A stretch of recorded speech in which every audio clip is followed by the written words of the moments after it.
Welcome to the Smarter Science of Slim, the scientifically proven program where you eat more and exercise less to burn fat and boost health. Eat smarter, exercise smarter, live better. I am so ready for that. Hey everybody, Jonathan Bailor back with another bonus Smarter Science of Slim podcast. I got to tell you, I actually have a unique, I'm always pretty excited about these shows, but today I'm uniquely excited because we have a woman with us who she's just out there living with passion and living with passion very well. She's been an independent writer for top lifestyle publications for decades. She's a photographer. She's got the family thing going. She's smart. Like, if you read her stuff, it's a refreshing departure from so much of what we see today, which is hype and top 10 lists or political tirades. And she's making healthy again. And I like that. You've seen her work in healthday.com, everydayhealth.com. She's internationally syndicated. Debra, Lynn, Hook, welcome to the show. Wow. Thanks, Jonathan. I hope I can live up to all that. Well, I have no doubt that you will. Well, Debra, Lynn, to get started, can you please tell us your story as it pertains to eating and exercise? Because I know it's an interesting one. Well, thanks. I grew up as a child. I grew up in South Carolina, and I grew up with a mom whose parents revolutionized the grocery store business. And so we grew up with healthy meals, every meal. She cooked every meal for us from scratch. And so I had a good, healthy food intake. Didn't have the best experience childhood-wise, I suppose. A lot of stress in my family, a lot of chaos. My parents eventually divorced. And I ended up with an eating disorder, oddly, despite having that great childhood early start. And I spent probably the next 15, 20 years really researching, doing a lot of therapy, doing a lot of reading, trying to understand where this food disorder came from. Was it me? Was it the culture? And it took me some good couple of decades here to really come to an understanding of how the culture promotes eating disorders and how we ourselves end up being unwitting contributors to that by what we tell ourselves about what we eat. So about 4 years ago, I was diagnosed with chronic leukemia, and the words kind of tell the story. It's not an acute leukemia that you need treatment for right away. It's a chronic kind that kind of sits and smolders, and they tell you when you're diagnosed just to go home and live your life and just wait for it to creep up on you and get you. And I thought that was kind of not a very good way to live my life. So I began to do my own research about healing myself. I had been introduced when I was in my 30s to macrobiotics by a college friend who was kind of out there. Talk about out there. So she ate a lot of brown rice, and she ate a lot of sea vegetable, and she ate a lot of miso. And I did it with her for a bit. I found it to be a little bit boring, but I was interested. And then when I was diagnosed, I remembered macrobiotics as being not only just a healthy way of living, but I was under the impression that many people had actually reversed and recovered from really serious illnesses. So about 1.5 years ago, I drove to Washington and met DC from here in Ohio, and met with a world-renowned macrobiotic counselor who got me started on the path to wholeness and health through the macrobiotic diet. Debra, Lynn, for listeners who are not as familiar with the macrobiotic approach, can you overview that for us? You bet. Essentially, and if you want to talk simplistically about macrobiotics, it's the food is the start. And that's whole grains. It's all whole foods. It's no no sugar, no processed foods, limited alcohol. For somebody on a healing macrobiotic diet, it's no alcohol. I thought that was going to be a game stopper for me because I really like to drink wine. But as it turns out, it's been kind of free because it's nice to wake up on Saturday and know you're not hungover from the extra glass of wine you had at dinner the night before. So it's whole grains, lots and lots and lots of vegetables. On a normal day with Macrobiotics, I'll eat 12 different vegetables. That's not 12 servings, but 12 different vegetables. So it's a variety of vegetables, it's a variety of grains, it's a variety of beans, also a small amount of sea vegetable, a lot of fermented miso soup, which is a fermented soy that's also in combination with a fermented grain, which is really great for enzymes, natural enzymes and probiotics. And vegetables, beans, a little bit of nuts and seeds, not very much fruit, which is kind of also can be a deal breaker for some folks. But fruits, according to Macrobiotics, is a lot of sugar and very watery sorts of foods that we really don't need in our bodies. Debra, Lynn, there are some things in common and things very different from other dietary practices I noticed in the description you just gave. So, for example, focusing on fermented foods and a lot of vegetables and maybe not so much on fruit, and then also incorporating nuts and seeds. That sounds a bit like these Paleolithic hunter-gatherer type diets, but then on the same hand, you have, it sounds like, an emphasis also on whole grains and legumes. What is are those basically because you need calories from somewhere and it's a good source of calories, or why are those part of the diet? It's interesting. Once you get into macrobiotics, you find that the word calorie and even the word nutrient are not in the literature. Brown rice is considered to be the heart and soul of macrobiotics because it is in the middle between yin and yang. Now, this is where you can get into some real complication here. And when I talk to macrobiotic counselors around the world about yin and yang, they tell me that they've been studying macrobiotics for decades and they still are confused about yin and yang. Every food has a yin property and a yang property. Some foods are more yin, some foods are more yang. The yin foods tend to be the watery, sort of expansive foods. Alcohol, fruit, those are all at the yin end of the spectrum. The yang foods are the heavier, dense foods, more contracting, more compacting. Those are salt, meat, cheese, dairy. In the middle is brown rice. And brown rice is considered to be a perfect food. In fact, when macrobiotics first came to the United States from Japan, it was a lot of people were on purely brown rice and water, and a lot of people died. But and so at some point, macrobiotics got a bad name because of that. But macrobiotic researchers have since learned a lot more about what we really need. Essentially, brown rice is chock full of vitamins. It's not the calories. It's not the nutrient, or I guess it is the nutrients, but at some point it's the vitamins and the minerals that is in brown rice. And so you want to stay in the middle as much as possible, not going to the outer edges. That's what makes macrobiotics different. In the middle is brown rice, grains, vegetables, and beans. You start going out to the outer edges and you get off balance.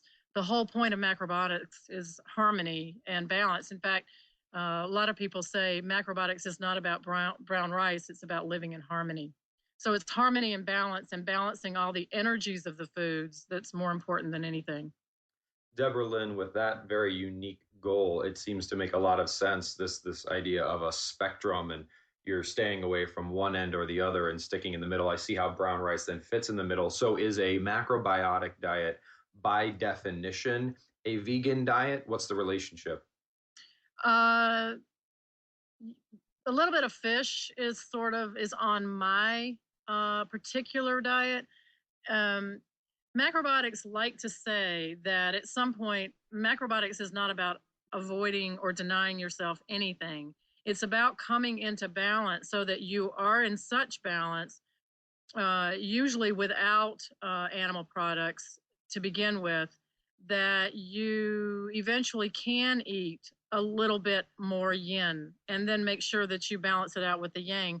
You don't do it very often. Like a friend of mine whose practice I respect the most is here in the Cleveland area, Francois Roland, drinks a 6-ounce bottle of Heineken every couple of weeks. That's his stepping out to the outer edges.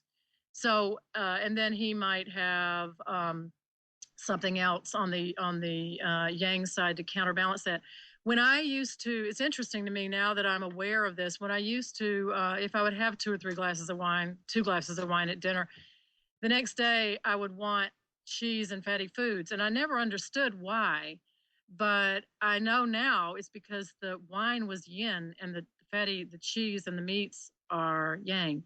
And when I am eating, if I eat a plate of food that's balanced energy and that's upward growing greens, round vegetables like cabbage, maybe certainly a root vegetable like a carrot, and then I have some miso soup and a grain and a bean, and always a little bit of a homemade pickle.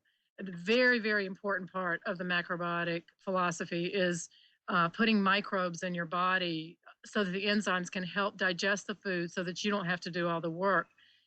When I eat like that, and I also need to add another component, which can be daunting, chewing. And you may be familiar with this yourself with the research that you've done. Chewing our food is one of the primary, rules, if you will, without sounding like a cult or a law-based, philosophy, is chewing is so important because it gets the enzymes moving in your mouth. You chew and chew and chew and chew and chew so that the food is like a river of quality, then goes to your stomach and through your body and doesn't have to go to your stomach and turn into this agitated, acidic experience. More often than not, including me, we eat on the run, stuff our food down our throats, 5-minute lunches. I watch my husband, the college professor, do this all the time. He's so busy. So if I eat a plate of food that's balanced and I've chewed it well, I'm not a hocus pocus believer, but I feel like I'm in like ecstasy after I've eaten that meal. And if I've done that really good practices for a week, I feel so balanced. It's, why would I not eat macrobiotic? I appreciate you bringing up those terms. I feel in balance. I feel energized, or I think you used a better word than that. I can't remember it, but it was another positive word. Because one of the reasons, Debra, I'm gonna reveal my true intentions here, Debra Lynn, is that one of the reasons I wanted to bring you on the show is I know some of our listeners are going to be like, wait a second, sure, Jonathan, you are not about starches. And here you have a guest who's saying a cornerstone of her diet is eating some starches. So one thing, Debra Lynn, that I really want to draw attention to is, and I'm not trying to be selfish here, but give me 2 seconds. Listeners, you know that the most important part of any way of eating, and I know Debra Lynn will back me up here, is that it helps you reach your goals. And what Debra Lynn has developed here and what she's found is a whole foods-based, natural, non-toxic way to, Debra Lynn, correct me if I'm wrong, but you have stabilized your disease. Right. Some of your physical symptoms have gotten better, and your blood work is quite robust. That's correct. Absolutely. And I don't know what to say about the paleo diet versus the macrobiotic diet. I am never have been. I've been writing a family life column for 20 some years here. I'd never espoused to be an expert on anything. And nor do I ever believe that I know the right way for anybody any more than I could pick the religion that you should choose for yourself if you choose a religion. I believe that everybody's different. Some people might need the paleo diet. Some people might need more grains. I personally have found myself to be in better balance than I was before. And I find myself to have good energy. I sleep better. I feel better. I'm calmer. And I think at some point when you're choosing which way to eat, I believe that there are a few, as you mentioned, Jonathan, sort of universal understanding: stay away from processed food, stay away from sugar, um, and moderate the alcohol, if not cut it out. Beyond that, I don't know if we should be eating meat. I don't know if we should not be eating meat. I kind of tend to think we eat too much meat. I don't know about dairy. I actually personally believe we shouldn't be doing dairy, but I don't know that, a little bit of yogurt with good quality acidophilus and bacteria isn't a bad thing. Goat's milk, I'm hearing, goat cheese is turning out to be a pretty good food. But beyond that, I just know what makes me feel good.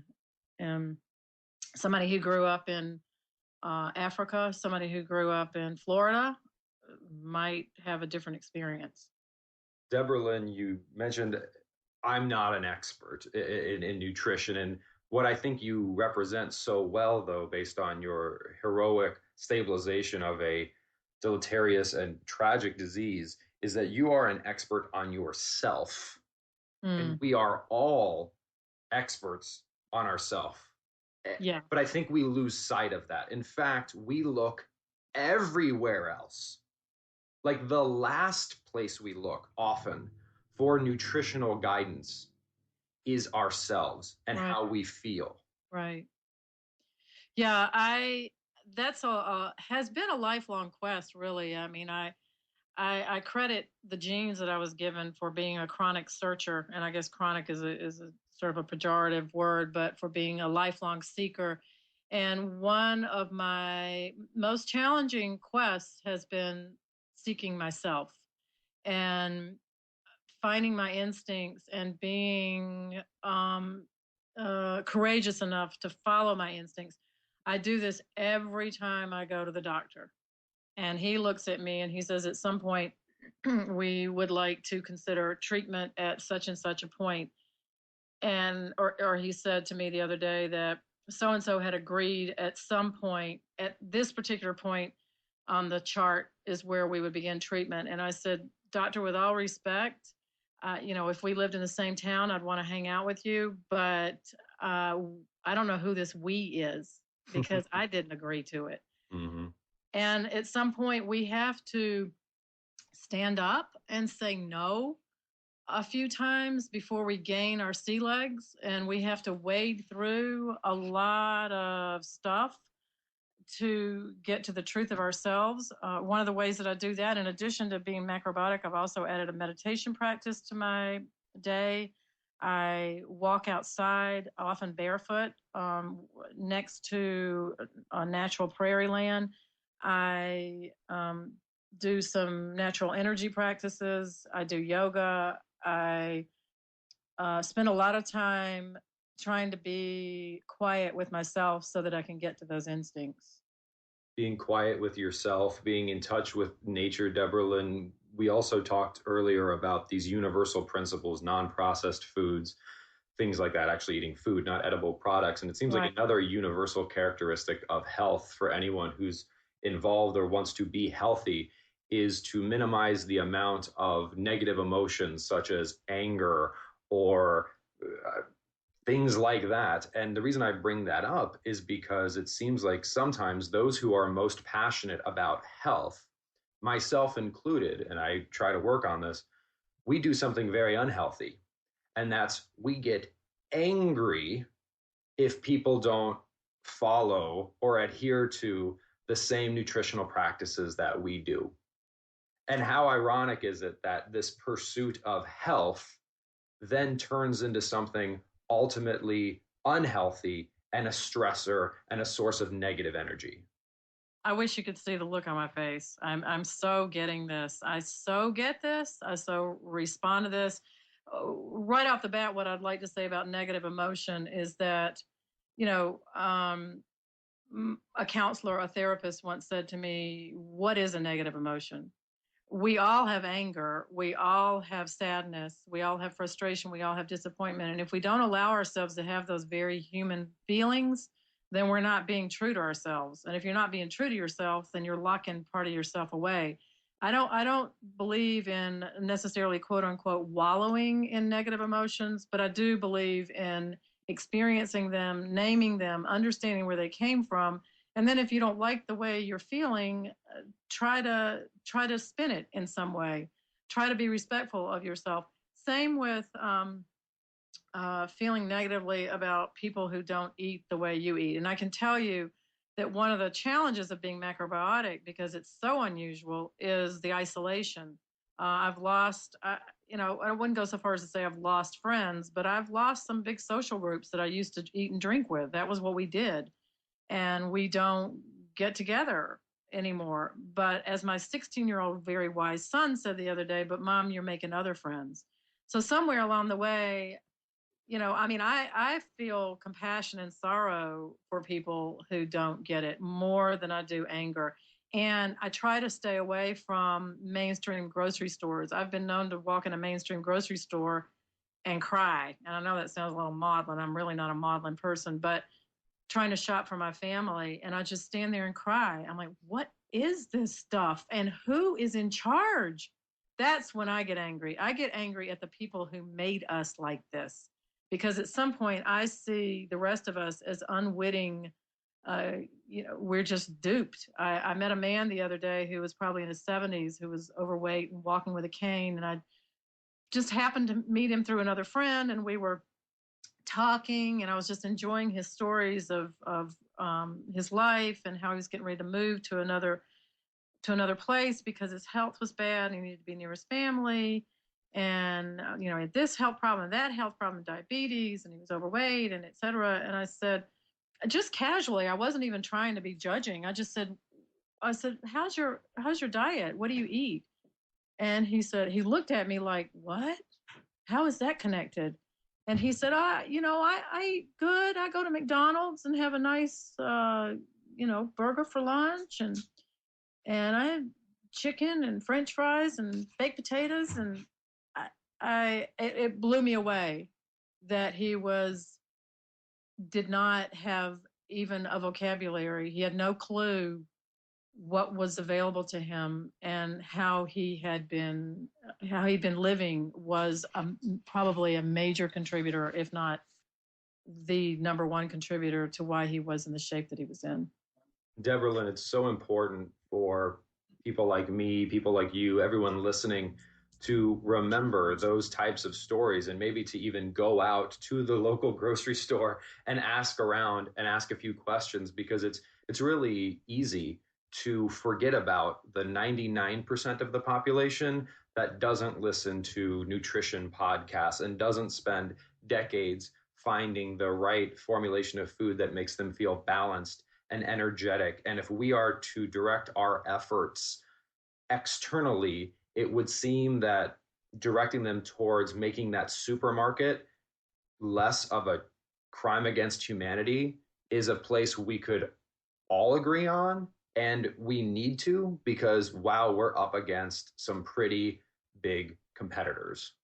Well, you're dealing with capitalism, and my husband, the political scientist, and I often have debate / arguments about this. But at some point, people have been making money like this for decades, and there's a trajectory, and there's an upward trajectory toward more and more and more and more. And the rich get richer and the poor get less healthy. And it's I don't know how to stop it. Although I do see what's going on in local communities, and we are a big example of this here in Kent, Ohio. We were recognized recently in a national publication on farmers markets. We have a very robust farmers market here in Kent, where increasingly farmers are being called to a greater standard by the community. the community here, a lot of people are growing foods on their lawns and very much supporting organics, very much supporting fresh vegetables, locally grown. And so the local farmers market is responding to it. Then you begin to see locally grown in the grocery store. So that's a start. You have people, more and more and more people are beginning to rely on Whole Foods and specifically Whole Food markets and co-ops to get their food. They know what's in that food. They trust the person handing it over to them. And at some point, I just think that it's kind of like, instead of proselytizing is important. Just as important is living your life well and having people see you live your life well. This Going Macro page that I have on Facebook, again, very much don't subscribe to my supporting myself as an expert, but I started this Going Macro page.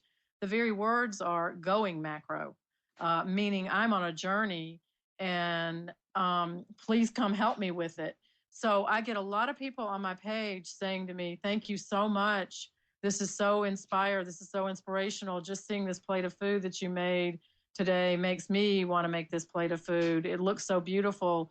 And then they support me so I think at some point you develop a community around your healthy practices in whatever way you can.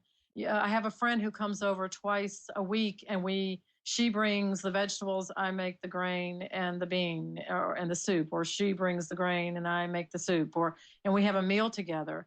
And we just spend half an hour eating and trying to chew 50 times each bite. And we just have a meal together. And so that's my part of my community. And it may be small, but it's something. So at some point we develop our own communities around our health, and it feeds off itself, no pun intended, and trickles down and becomes wider and wider. I think if we hold on too tight to things, they slip out of our grasp or they explode. And so, and in some ways we'd like to see the food movement explode, but in other ways we have to be respectful that these things, we're talking about turning a ship around. They take time, and it's not going to happen as quickly as we'd like. Well, Debra, Lynn, we could talk for hours, and I just realized that we are significantly over time, but I do want to highlight, just really celebrate this example you are giving, which is listening to yourself, being the change you want to see in the world, and then living better and letting that example speak for itself with a sense of respect and with a sense of serenity. I just really wanted to celebrate that and share that, and I salute you for living that way, Debra Lynn. Thank you. Well, and as I said earlier to you before we started, I also celebrate what you're doing and very much respect the fact that you go out into the community looking for other voices. Again, as I've said, I don't think anybody has the one single answer that's going to work for everybody. And the fact that you start with good health and then move out from there, to me, is everything.